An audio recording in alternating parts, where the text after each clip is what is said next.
With me in the studio this morning's Capital Network's Ed Stacey. Ed, good morning, nice to see you. Good morning. We're talking Robert Walters, of course. For Ed's full report, don't forget to click on the eye in the top right-hand corner of your screen. Robert Walters, Ed, shares performing strongly over the last 12 months or so. You've been looking into this. Yes, the shares have been performing strongly, and in our view, it's simply because of the strong organic growth they've had in net fee income.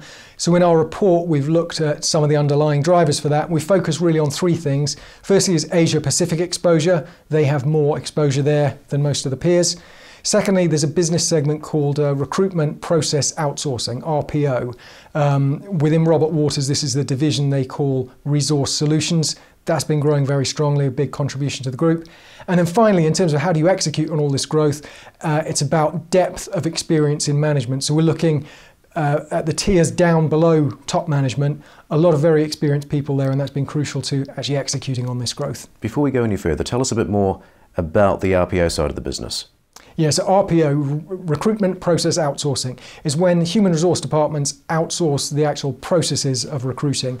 So it's things like how you guide the candidates through the experience, how you maintain compliance and maintain an audit trail, distributing the information within an organisation. And what you find is organisations will even outsource for internal hires. So you'll have Robert Walters recruiting from one division to another within an organisation. The great thing about this business is it's a very sticky sort of customer base. When people have outsourced this, they don't readily switch around to different suppliers. And for the same reason, there's a big barrier to entry for any new entrants. So what you find is that in terms of global competition, there's only two real global competitors for Robert Walters.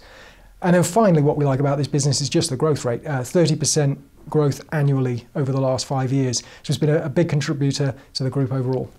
Right, so those three areas you've focused on, the resource solutions, the RPO business, the Asia-Pacific exposure, plus the depth of experienced management here in the group. Given all that into account, is it fair to say we can expect a continued strong performance here in the shares, do you reckon?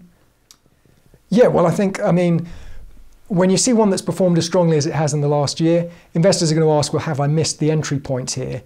But actually, when you look at those drivers for net fee income that have worked over the last 5 years, the last 15 years, in fact, for most of that's been going on, then that's still in place for the next few years. And more to the point, we've still got confidence that there's a drop-down effect to the bottom line. So you're going to see operating margins potentially also continue to increase. So yes, the earnings growth keeps going, so why shouldn't the shares perform? That's great, Ed. Thanks very much.